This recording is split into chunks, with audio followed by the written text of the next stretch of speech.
Halo pemirsa, Anda kembali menyaksikan Bincang Virtual, sebuah program yang akan membahas lebih dalam mengenai berbagai isu terkini, juga dengan narasumber-narasumber yang kompeten di bidangnya.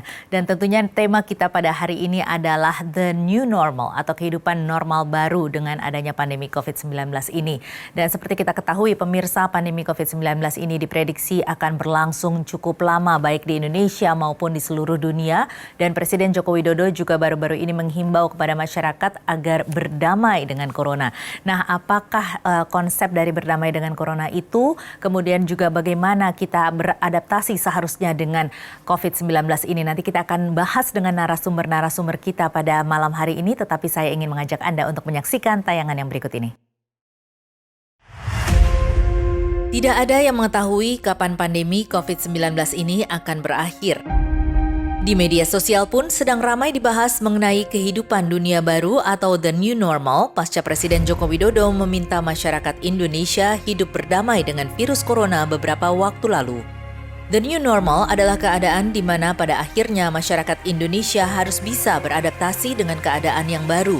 Perubahan perilaku untuk tetap menjalankan aktivitas normal, namun dengan ditambah menerapkan protokol kesehatan guna mencegah terjadinya penularan COVID-19. Tidak semua aktivitas dilarang, namun dikurangi atau diganti penerapannya. Tidak ada sekolah di ruang kelas, tidak ada bekerja di kantor, tidak ada ibadah, semua dikerjakan dari rumah. Sejatinya masyarakat mulai terbiasa dalam pola hidup new normal sejak kasus positif COVID-19 pertama diumumkan di Indonesia pada 2 Maret 2020. Beberapa ahli dan pakar dunia memastikan bahwa kemungkinan paling cepat ditemukan vaksin adalah tahun depan. Artinya kemungkinan terbesar masyarakat harus hidup secara new normal sampai tahun depan bahkan bisa lebih. Oleh sebab itu perubahan perilaku menjadi kunci optimisme dalam menghadapi COVID-19 ini, yakni tetap menjalankan kehidupan sehari-hari ditambah dengan penerapan protokol kesehatan. Di sisi lain, pemerintah juga berharap bahwa sebelum vaksin ditemukan, masyarakat dapat kembali hidup normal setelah menerapkan new normal dengan disiplin tinggi dan bergotong royong agar terbebas dari COVID-19. Ya, dan sudah hadir bersama kita narasumber-narasumber kita pada malam hari ini. Ada Bapak Gindo Tampu Bolon, beliau adalah Wakil Direktur dari Brooks College, University of Manchester. Selamat malam Pak Gindo. Selamat malam. Ya, dan juga ada sosiolog kita Bapak Imam Prasojo. Selamat malam Pak Imam. Malam.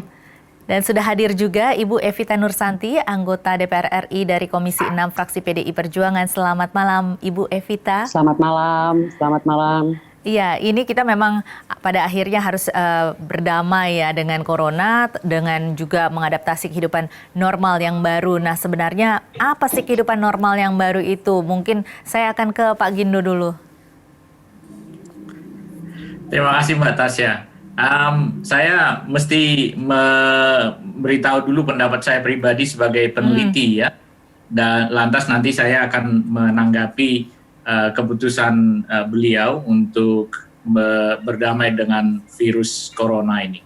Sebagai ilmuwan yang mengerjakan penelitian sekitar penyakit-penyakit tidak menular, yang kebetulan rada menonjol di Indonesia sekarang, yaitu penyakit jantung dan kardiometabolik lain, maka saya tidak menyarankan normal baru sampai akhir Juni. Karena banyak korbannya adalah orang-orang yang pada usia produktif di Indonesia, bukan di Eropa.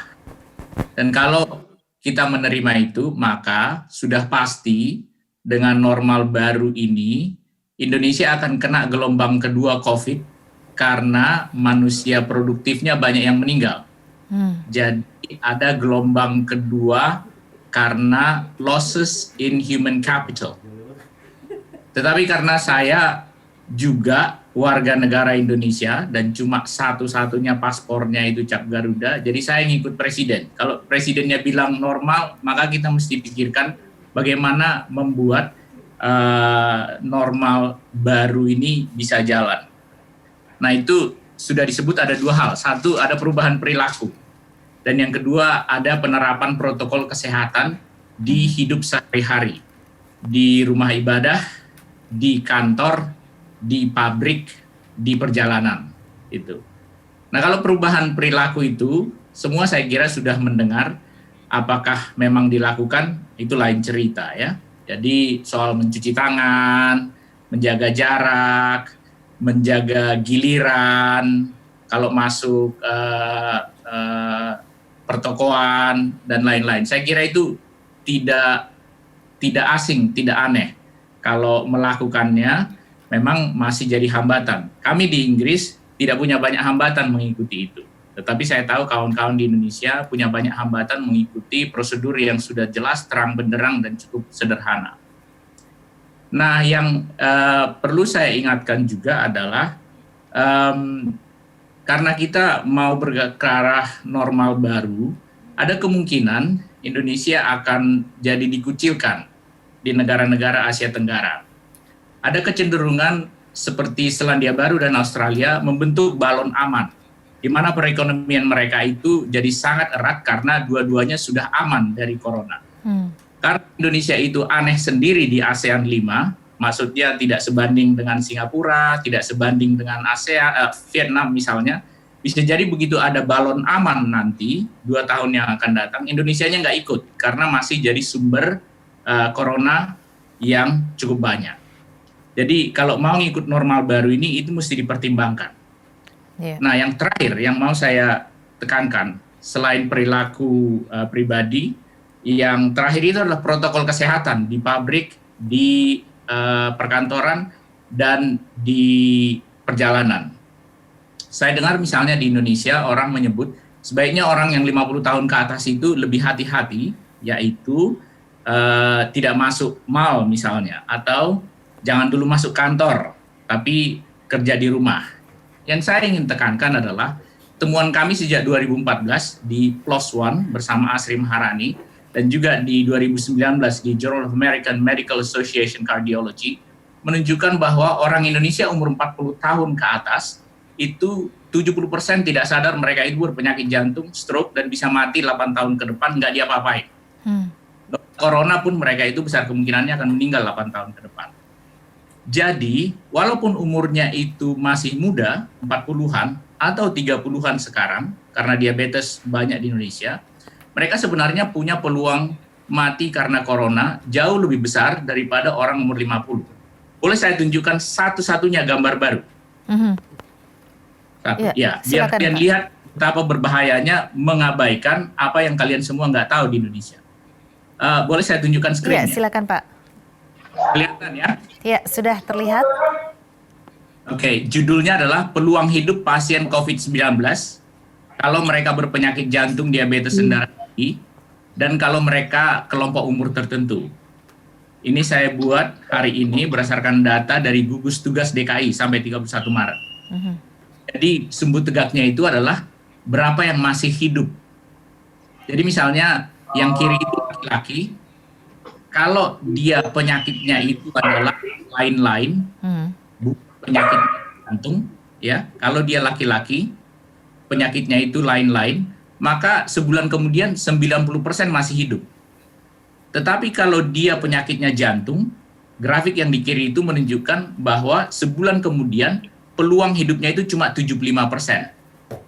Yang sebelah kanan itu berdasarkan kelompok umur. Berdasarkan kelompok umur, orang yang umur 65 tahun ke atas, itu yang paling bawah.